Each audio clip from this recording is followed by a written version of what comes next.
All right, you're good. Cool. We on? All right, what's up, everybody? You're under the street lamp with the Nella fellas. I'm your boy Adam Mendoza with my co-host DB Cooper. And today we have a special guest in the house. We have Mr. K.D. Spencer. Mr. K.D. Spencer, thank you for coming through, man. I appreciate you all the time. Yeah. Appreciate you. So we're having some decent conversation outside. We're going over a whole host of topics. Right. And I want to just go ahead and jump right into it. What can you just give me your opinion? I know there's been circulating online, DB. You mentioned earlier that there's a kind of like a conspiracy going on about some of the artists under one particular label being having a lot of artists that have died, and that they assume that there's insurance policies on them, and somehow all of that tying into the recent untimely death of the recording artist PNB ROCK. So what do you think when you hear someone putting out the idea that possibly a record company is profiting like on a massive insurance policy? What are some of your gut reactions? Shit. I mean, I think it's possible because insurance is a motherfucker. I mean, you got random people that do it, them little unsolved mystery type shit. Okay. They just random, people, they be killing their own family, husbands, different shit. So if a label doing it, I think it's possible because you could say, oh, well, he always talking about shooting in his songs and shit. So, he just got caught up, and then, then they collect that bread. And that makes sense why they promote the artist that's always talking about shooting so much versus the conscious artist, because the conscious artist is more safe. Yeah.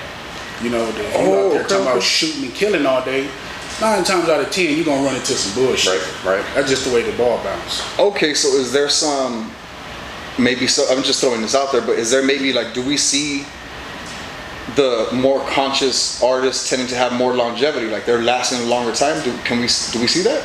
Yeah, they last longer, but then they not signing them due to the fact of that, because they can't put the insurance policy on them, or if they do, they not gonna die. You know what I'm saying? Right. As we're if somebody who's straight laced, you can make that whatever you want, but somebody who's straight laced and who's not living a violent lifestyle or something like that, a country artist, they don't really rap too much about violence, maybe an ex-wife or ex-girlfriend story. Right. But so if one of them got shot down, which is probably one of the easier ways to kill somebody, it would raise a lot of eyebrows. Right. It's more obvious, something ain't right, Yeah, but it's so they're an artist like you said that is more conscious. They're kind of being left to the wayside. Right. Yeah. Okay. Just think about it, DB. No, I agree. KD brings actually a pretty good thing that I haven't thought about before about the conscious rapper versus the rapper shoot 'em up bang bang, right? Which is an interesting topic, because I'm wondering if these labels are also the ones that are the conscious rappers that are signed, if they actually also have a life insurance on them, right? Because that would be interesting. Imagine if they do have a conscious rapper, but they don't have a life insurance on him or her, right? Okay. And then, but the one, and you call it from a risk management perspective, right? Okay. There's more risk in this individual because if he's a shoot 'em up bang bang artist, maybe I take on some insurance on him or her and a larger policy. Exactly. Okay. Right. So I think there is some nefarious parts to it, and we get into it afterwards. But looking at it like that from a business perspective, you could just say business is a really cold ass cutthroat game. Yeah. And even though the family members might feel some kind of way, and I would think they would, in a way, for the industry, for them to take a larger insurance policy to that point. Wow, that's okay.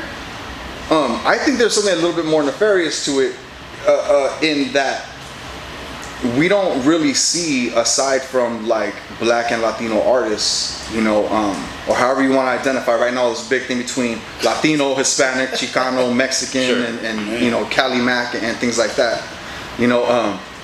So you identify how you want. I'm gonna say Black and brown. Okay, so Black and brown culture.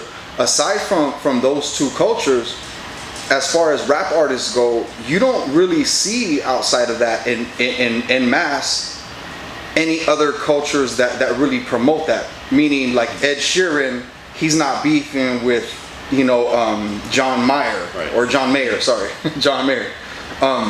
That's just not a thing. And someone else brought this up at a TED Talk. They mentioned you wouldn't even be able to pitch it to a large label. Like if you're gonna say Ed Sheeran, this red-haired, fair-skinned British dude, I think he is, right? He's gonna be doing what? Okay, and he's talking about popping pills, moving dope, about taking out his enemies, right. things like that. And he's being a big gangster in London. There's really no. I mean, maybe there's a market for it, but right now, what the situation this man was presenting was that you can't really market it for any other group of people except for the black and brown subcultures that are. Eventually, it gets pulled up to the top. Like you get your Lil Waynes, you get your people like that say that they're that identify with street organizations, but it's really highly removed from that, right? So it's just I thought so. That's where I think maybe some of the nefarious part or the evil comes in with the insurance policies, because yes, risk management perspective says I need to take a larger insurance policy on this person because they have a riskier lifestyle. Right. At the same time, there's lots of other people that live risky ass lifestyles. We're just not catapulting them to the forefront of entertainment. Right. Yeah. So I'm just throwing that out there. I agree. So that's we touched on that a little bit. That's I'm a conspiracy dude. I love it's entertainment for me. All right. I think I like to kind of, or I'm wondering, right, if this life insurance, obviously the policy holder is the label, right? I'm assuming I don't know, right? But but I think from a business perspective, right, it's smart to do it because of because again you're putting capital out there on this artist. You understand the risk behind it, and you want some insurance, right, per se, yeah, right. But I'm wondering if the label is doing the right thing and saying, okay, well, obviously the family is suffering too, right? Do they break them off with some bread, right?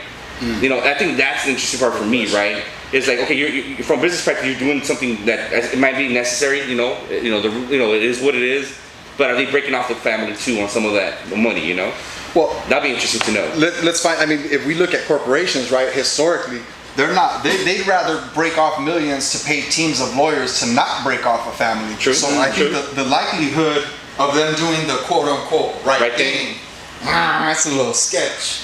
I'm just checking the mic over here. We're good. So KD, I mean, you're a rapper, right? Yeah. So say that you see this kind of unfold. How do you feel about them taking a life insurance policy on you, right? Regardless if you're a conscious rapper or shoot 'em bang bang rapper, it doesn't matter, right? Just from an artist perspective, what's your thoughts on that? I would feel cautious. Yeah. Because why the fuck y'all want a life insurance on me? Right. I can get my own damn life insurance, and then to me it's like the other thing is that caught my attention is if you don't die, they could throw you in jail if you talking about shoot 'em up, bang, bang. That's where all these RICOs and all that shit starting to come from.